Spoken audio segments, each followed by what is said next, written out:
पंकजा मुंडे मुरलीधर मोहोळ यांच्या भेटीसाठी पोहोचल्या। नमस्कार सर्व पुण्यात आलेल्या सर्व माध्यमांना माझा नमस्कार। मी लोकसभेच्या निवडणुकीच्या निमित्ताने लोकसभेची उमेदवार म्हणून बीड जिल्ह्याकडे जात आहे। बीड जिल्ह्यामध्ये जात असताना रस्त्यामध्ये येणाऱ्या प्रत्येक मतदारसंघात म्हणजे पुणे तिथे काय उणे, कारण पुणे हे पुण्यनगरी ही आपली सांस्कृतिक राजधानी शैक्षणिक राजधानी महाराष्ट्राची आहे आणि या पुण्याचा उमेदवार माझ्या युवा मोर्चातील माझे सहकारी मुंडे साहेबांच्या अत्यंत जवळचे मुरली मोहोळ आहेत म्हणून मी त्यांना शुभेच्छा देण्यासाठी खास आलेली आहे। यानंतर मी नगरमध्ये जाणार आहे। रस्त्यामध्ये जागोजागी मुंडे साहेबांवर प्रेम करणारे माझ्यावर प्रेम करणारे लोक थांबलेले आहेत। त्यांचे सत्कार त्यांच्या शुभेच्छा त्यांचे आशीर्वाद स्वीकारत मी पुढे जाणार आहे। आज माझ्या दिवसाची सुरुवात आमच्या माधुरीताईंनी मला ओवाळलं, कारण त्या माझ्या मोठ्या भगिनी आहेत, त्यांनी मला ओवाळून सुरुवात केली आहे। त्याच नात्याने मुरलींची मी मोठी बहीण असल्यामुळे त्यांना शुभेच्छा देण्यासाठी आलेली आहे। मी मनापासून त्यांना शुभेच्छा देते। ईश्वर करो त्यांना मोठा विजय प्राप्त हो आणि या पुण्याच्या सेवेसाठी एक हक्काचा खासदार म्हणून त्यांनी दिल्लीमध्ये जावं यासाठी मी त्यांना शुभेच्छा देते। त्याच्यानंतर नगरला जाणार आहे, तिथले उमेदवार तिथे माझ्या भेटीसाठी येणार आहेत। त्यामुळे असं करत करत शेवटी माझ्या जिल्ह्यात मी पहिलं पाऊल उद्या दुपारी ठेवेन असा माझा निर्णय आहे, असा माझा कार्यक्रम आहे। आता तुम्ही विचारा। निवेदन काही नाही रे बेटा। सीट शेयरिंग कब तक डिक्लेयर होगी? महायुति की अब तक नहीं आ पाया है सामने, कौन कितनी सीटों पे लड़ रहा है? एक मिनट आता मराठीत संपवता का तुम्ही? जो सवाल हिंदी में है उसका हिंदी में। मैं आज मेरे चुनाव क्षेत्र में जा रही हूँ। लोकसभा की उम्मीदवार के नाते मैं अपने चुनाव क्षेत्र में जाते हुए जो भी चुनाव क्षेत्र मैं क्रॉस करने जा रही हूँ वहाँ के उम्मीदवारों को शुभकामनाएं और नाते से बड़ी बहन होने के नाते शुभ आशीर्वाद देने मैं आज पुण्य नगरी में आई हूँ। मुरली मोहोळ इन्होंने मेरे साथ युवा मोर्चा में साथ में हमने काम किया है, मुंडे जी के साथ काम किया, उनके लाडले थे और आज मैं उनको शुभकामनाएं देने आई हूँ। मेरे साथ हमारी नेता माधुरी मिसाल और सारे कार्यकर्ता उनके कार्यालय में आज आए हैं। इसके बाद मैं नगर में जाऊँगी और वहाँ के उम्मीदवार भी वहाँ मुझे मिलेंगे।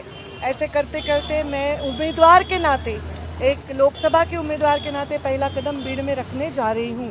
बीडमध्ये ज्योतिबाई यांना तुमच्या विरोधात उतरवण्याची तयारी सुरू आहे। मराठा आंदोलन जे झालं जरांगेंचं ते सगळं फेवर कॅप्चर करण्यासाठी बीडमध्ये पुन्हा एकदा ओबीसी विरुद्ध मराठा अशी लढत रंगवण्याचा प्रयत्न होतोय। तुम्ही कशी तयारी? बीड जिल्हा हा अत्यंत पुढारलेला जिल्हा आहे।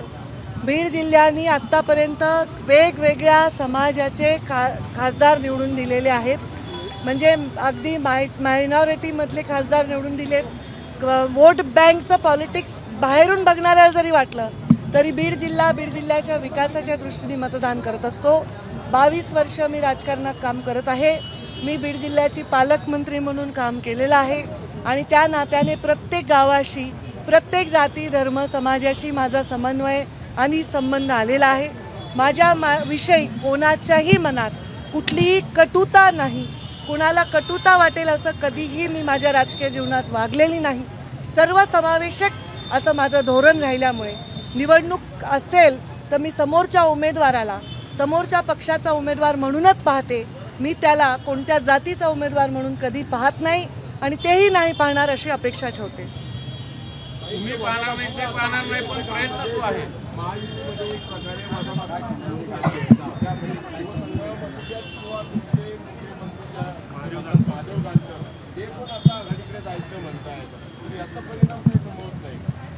या परिणामांची नक्कीच जे काही चर्चा आहे ती कोर कमिटीतून आणि सर्व नेते करतील आणि ते प्रयत्न करतील शेवटपर्यंत याच्यामध्ये काय करता येईल। आता सध्या मी उमेदवार असल्यामुळे संपूर्णतः माझ्या उमेदवारीकडे माझं लक्ष आहे। माहिती ठेवण्यासाठी तुम्ही काही विशेष प्रयत्न कराल का? मला पक्षाने काही जबाबदारी दिली तर मी सर्व प्रयत्न करेन। चंद्रकांत पाटील म्हणाले की तुमचे मोठे बंधू पंकजा मुंडे पाहून घेतील जाणकारांचं। तर त्यांनी माझ्यावर जो विश्वास दाखवला त्याबद्दल मी त्यांचे आभार मानते. आणि कानकर साहेब म्हणतात माझी बहीण हुशार झाली आता, मला तिला कळतं मला कुठं थांबवायचं कुठं नाही थांबवायचं. मी आता थोडीच हुशार झाले, मी आधीच हुशार आहे. फायनल काय थांबवणार की नाही? आधी मी सध्या लोकसभेच्या उमेदवारीकडे पूर्णतः लक्ष दिलं आहे. राज्याच्या जबाबदाऱ्या राज्याच्या नेत्यांच्या खांद्यावर आहेत, ते त्याला व्यवस्थितपणे हाताळतील अशी माझी अपेक्षा आहे. या पक्षाची जास्तीत जास्त ताकद वाढावी यासाठी सगळेजण योगदान देतील.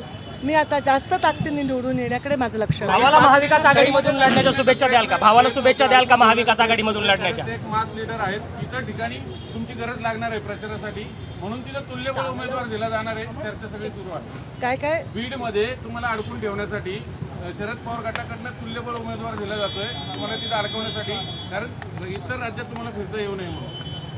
हे पहा, ही निवडणूक आहे ना माझ्यासाठी नवीन नाही. 2004 पासून मी काम करते आणि मला वाटतं ही 5वी लोकसभा निवडणूक आहे. मला आठवतं 17 वर्षाची मी पहिल्यांदा होते जेव्हा मी लोकसभेच्या प्रचारासाठी तेव्हाच्या खासदार रजनीताईंबरोबर प्रचार केला होता. त्याच्यामुळं खासदारकीमध्ये मला निवडून येण्यासाठी ते विरोधक उमेदवार देतील अशी अपेक्षा करणं हे लोकशाहीमध्ये गंमत वाटण्यासारखं आहे. मला किंवा कोणत्याही उमेदवाराला आता मुरली मोहोळांच्या विरोधात उमेदवार कशासाठी दिला जाईल? त्यांना निवडून आणण्यासाठी थोडीच देता येईल. ते त्यांच्या पक्षाचे ताकदवर उमेदवार देतील, त्यांच्या पक्षात नसतील तर घेतील. त्यामुळे त्यांनी जे करतायत त्याच्याकडे कुठल्याही प्रकारे चुकीचा कटाक्ष टाकण्याची मला आवश्यकता नाही. माझ्या विकासाच्या कामांवर आणि माझ्या लोकांच्या संबंधांवर आणि लोकांचा माझा जो विश्वास आहे त्याच्यावर संपूर्णतः माझी उमेदवारी ही मला पुढे न्यायची आहे. राज्यभरात प्रचार करणार का? पक्षाने सांगितलं तर करेन. काही मागच्या 5 वर्षात जे काही राज्यात राजकारण घडलेले, जे वेगवेगळ्या राजकीय घडामोडी झाल्या आहेत त्याचा मतदानावर परिणाम होईल असं वाटतंय का या लोकसभेत? परिणाम चांगला आणि वाईट दोन्ही होत असतात 5 वर्षाच्या कारकिर्दीनंतर.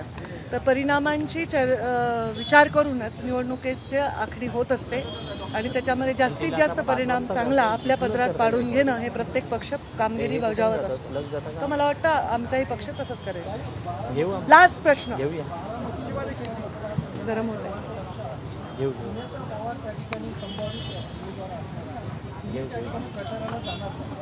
मी सांगितलं की मला पक्षांनी सांगितलं तर मी जाईन.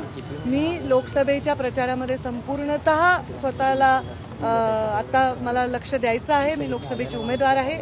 मागच्या 3ही निवडणुकात मी राज्यभर प्रचार केलेला आहे, राज्याबाहेरही केलेला आहे. आता पक्ष मला काय सांगेल त्याच्यानंतर मी ठरवेन. पक्षाने अजूनही सांगितलं नाही याचा अर्थ काय घ्यायचा?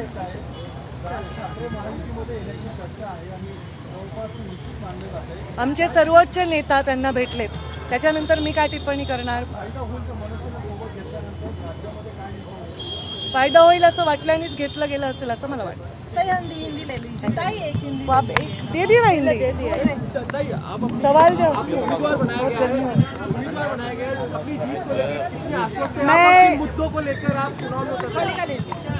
मैं अपने जीत को लेकर पूरी तरह आश्वस्त हूँ. मेरी नहीं, मैं मुरली मोहोळ की जीत के लेकर भी आश्वस्त हूँ, क्योंकि जो विकास के काम हमने किए हैं उसको लेकर ही हम जनता में जाएंगे. ये मेरा 5वां चुनाव है. मतलब मैं खुद लोकसभा का पहली बार लड़ने जा रही हूँ, पर लड़वाया ज़रूर है. तो मेरा अनुभव 22 साल की राजनीति का, मेरे जो संबंध मैंने अपने पक्ष में और बाकी सब लोगों के साथ जो प्रस्थापित किए हैं, जब मैं बीड की पालक मंत्री थी, जब मैंने काम किया है तो मैंने कभी भी कोई भेद नहीं किया कि ये पार्टी का है, ये जाति का है, ये धर्म का है. तो जनता के मन में मेरा जो स्थान है उसके प्रति मुझे पूरा विश्वास है कि मैं बहुत ही सम्मानजनक जीत हासिल करूंगी. तेव्हा पंकजा मुंडे यांनी मुरलीधर मोहोळ यांची भेट घेतलेली आहे. पुण्यातील मुरलीधर मोहोळ यांच्या कार्यालयाला भेट दिल्यानंतर त्यांनी विविध मुद्द्यांवर देखील भाष्य केलेलं आहे. यासोबतच मुरलीधर मोहोळ यांच्या भेटीसाठी त्यांना शुभेच्छा देण्यासाठी आपण आलं असल्याचं पंकजा मुंडे यांनी सांगितलं. यासोबतच कोथरूडीतल्या कार्यालयाला भेट दिल्यानंतर आपण इथून नगरला जाणार असल्याचं देखील पंकजा मुंडे यांनी सांगितलेलं आहे आणि त्यानंतर आपण उद्या बीडला जाणार असल्याचं पंकजा मुंडे या म्हणाल्या आहेत. एबीपी माझा, उघडा डोळे बघा नीट.